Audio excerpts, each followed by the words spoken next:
샬롬 6월 14일 월요일입니다. 새롭게 시작하는 한 주 가운데 하나님의 사랑과 은혜가 여러분의 삶 가운데 풍성하시기를 주님의 이름으로 축원합니다.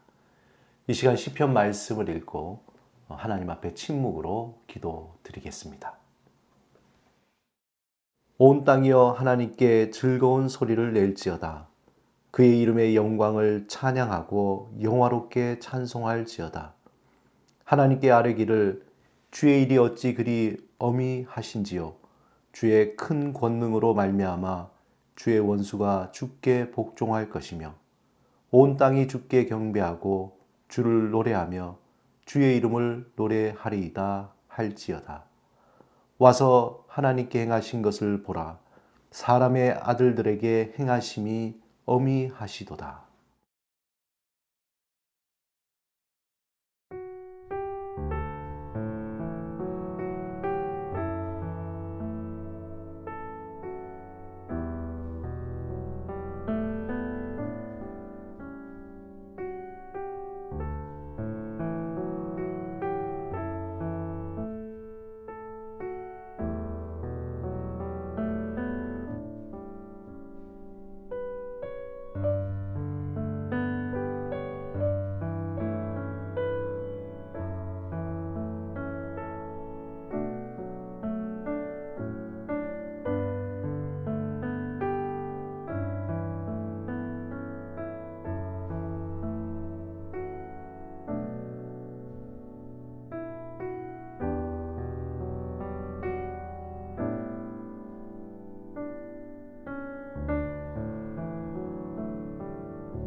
오늘 하나님이 우리에게 주신 말씀은 사사기 7장 4절에서 8절입니다. 말씀을 마음을 다해 읽겠습니다. 여호와께서 또 기드온에게 이르시되 백성이 아직도 많으니 그들을 인도하여 물가로 내려가라. 거기서 내가 너를 위하여 그들을 시험하리라. 내가 누구를 가리켜 내게 이르기를 이 사람이 너와 함께 가리라 하면 그는 너와 함께 갈 것이요 내가 누구를 가리켜 내게 이르기를 이 사람은 너와 함께 가지 말 것이니라 하면 그는 가지 말 것이니라 하신지라. 이에 백성을 인도하여 물가에 내려가매 여호와께서 기드온에게 이르시되 누구든지 개가 핥는 것 같이 혀로 물을 핥는 자들을 너는 따로 세우고 또 누구든지 무릎을 꿇고 마시는 자들도 그와 같이 하라 하시더니 손으로 움켜 입에 대고 핥는 자의 수는 300명이요 그 외의 백성은 다 무릎을 꿇고 물을 마신지라. 여호와께서 기드온에게 이르시되 내가 이 물을 핥아 먹는 300명으로 너희를 구원하며 미디안을 내 손에 넘겨주리니 남은 백성은 각각 자기의 처소로 돌아갈 것이니라 하시니 이에 백성이 양식과 나팔을 손에 든지라. 기드온이 이스라엘 모든 백성을 각각 그의 장막으로 돌려보내고 그 300명은 머물게 하니라. 미디안 진영은 그 아래 골짜기 가운데에 있었더라. 일당백이라는 말이 있습니다. 한 명이 100명을 당해낸다는 그러한 말이죠.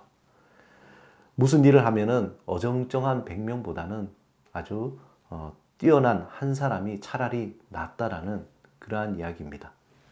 오늘 본문을 읽다 보면은 일당백이라는 그러한 말을 떠올리게 합니다. 사사기 6장에서 하나님은 기드온을 찾아오셔서 사사로 세우시고 내가 반드시 너와 함께 하리니 내가 미디안 사람 치기를 한 사람을 치듯 하리라, 그렇게 말씀하셨습니다. 그 후에 기드온은 본격적으로 전쟁을 준비하게 되는데 하나님은 기드온을 따르는 자가 너무 많다, 그렇게 말씀하신 겁니다. 그러자 기드온은 두려워 떠는 자를 집으로 돌려보내게 되고 그리고도 남은 자가 10,000명 정도 되었습니다. 그런데 하나님은 이 사람도 많다고 하시면서 매우 특이한 방법으로 병사를 선별하는 그러한 테스트를 하게 됩니다. 본문 5절 6절에 보면 이에 백성을 인도하여 물가에 내려가매 여호와께서 기드온에게 이르시되 누구든지 개가 핥는 것 같이 혀로 물을 핥는 자들은 너는 따로 세우고 또 누구든지 무릎을 꿇고 마시는 자들도 그와 같이 하라 하시더니 손에 움켜 입을 대고 핥는 자의 수가 300명이 됐다. 그렇게 본문에 나타나 있습니다. 이 본문을 보면서 하나님이 정말 참 독특하게 병사를 선별하시는구나 라는 것을 알게 되죠. 그 기준이 오직 오른손으로 물을 움켜 입을 대고 핥는 자였습니다.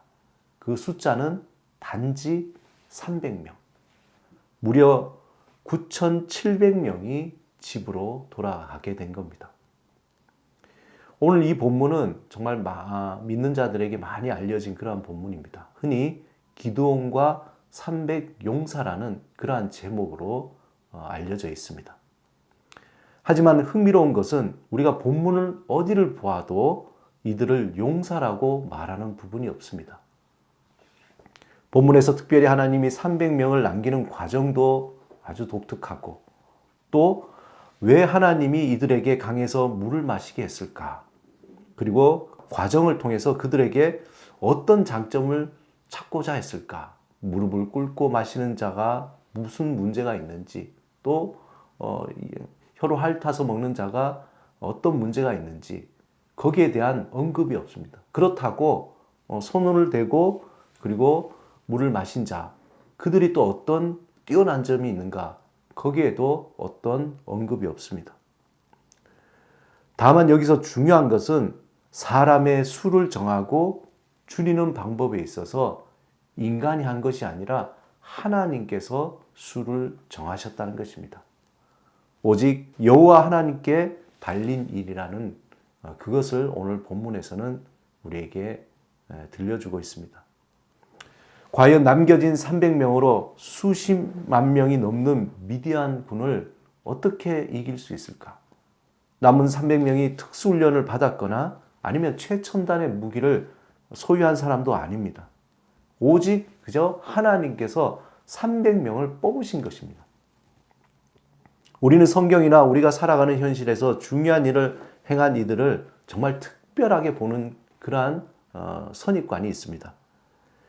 하지만 그것은 우리의 믿음의 나약함에 대한 변명에 불과합니다. 하나님이 하시고자 하시면은 그리고 우리가 하나님을 신뢰한다면은 우리는 우리가 생각하는 것보다 더 놀라운 일들을 우리는 행하게 됩니다. 나의 실력이 부족해서 나의 재능이 없어서 나의 환경이 안 돼서 그런 것 때문에 못하는 것이 아니라 가장 근본적인 것은 하나님께서 우리와 함께 하신다는 것. 다시 말해서 하나님의 능력입니다. 하나님의 능력이 우리를 특별하게 만든다는 것입니다. 하나님은 기드온을 통해서 이스라엘 백성에게 말씀하시고자 하신 것은 하나님을 향한 전적인 신뢰입니다. 이스라엘 백성은 애굽에서 10가지 재앙, 그리고 또 홍해의 기적, 그리고 만나와 메추라기, 여리고성이 무너지는 수많은 하나님의 이적들을 경험했음에도 불구하고 그들은 하나님이 약속하신 그 땅에서 우상을 섬기게 된 겁니다. 하나님을 떠나 우상을 섬기고 하나님보다 세상의 것을 더 전적으로 의지하는 그러한 어리석은 자들이 된 것입니다. 그러므로 하나님은 소심하고 연약한 기드온을 세우시고 수적으로도 비교도 되지 않는 300명이라는 그 사람들을 병사로 세우시고 미디안 족속과 싸워서 승리하게 된 것입니다. 오직 하나님의 능력으로 가능하며 오직 하나님만이 하실 수 있는 것을 기드온과 300명 용사들이 그 전쟁을 통해서 그들의 실력이 아닌 하나님이 하셨다는 것을 그들은 두 눈으로 똑똑히 보고 증거하게 된 겁니다.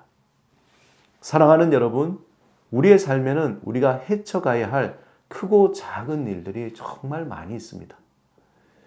그 일들은 우리의 힘으로도 할 수도 있습니다. 우리에게 그 일을 해결할 수 있는 능력도 있을 수 있습니다. 하지만 그 모든 일을 하나님께 의지하고 전심으로 의지하여 하나님께 지혜를 구하고 하나님께 능력을 구하고 그렇게 살아가는 그 삶이 진실로 지혜로운 삶입니다. 우리가 하나님을 전심으로 의지할 때 세상의 교만과 유혹과 또한 헛된 소망에 빠지지 않고 하나님이 주시는 풍성한 은혜와 복된 열매를 얻기 때문입니다. 하나님의 영광이 우리의 삶을 통해서 나타날 때에 그때 그것이 우리에게 복이 되며 우리에게 큰 은혜가 되는 것입니다. 하나님은 우리의 모든 삶을 통해 하나님이 우리의 창조자이시며 주인이 되시며 보호자가 되시고 또 아빠 아버지가 되심을 우리에게 알려주시고 또 많은 사람들에게 보여주고 싶으신 분이십니다. 또한 우리가 하나님의 피조물이며 하나님의 다스림을 받고 하나님의 보호하심 속에서 하나님을 아빠 아버지라고 부르짖을 때 부를 때에 진정한 기쁨과 평안이 우리 안에 풍성하게 채워진다는 것입니다. 오늘도 나의 힘이 아닌 하나님의 능력을 의지하며 또한 하나님께서 주시는 지혜를 구하며 하나님의 능력을 구하며 풍성한 삶, 복된 삶을 살아가시는 여러분이 되시기를 주님의 이름으로 축원합니다. 함께 기도드리겠습니다. 주님, 우리의 경험과 능력을 의지하려는 교만을 내려놓고 주 앞에 겸손함으로 주의 능력과 지혜를 구하며 살아가게 하소서. 하나님의 능력을 경험하며 주를 더욱 깊이 알아가는 진실한 믿음의 삶이 되게 하소서. 예수 그리스도 이름으로 기도드립니다. 아멘.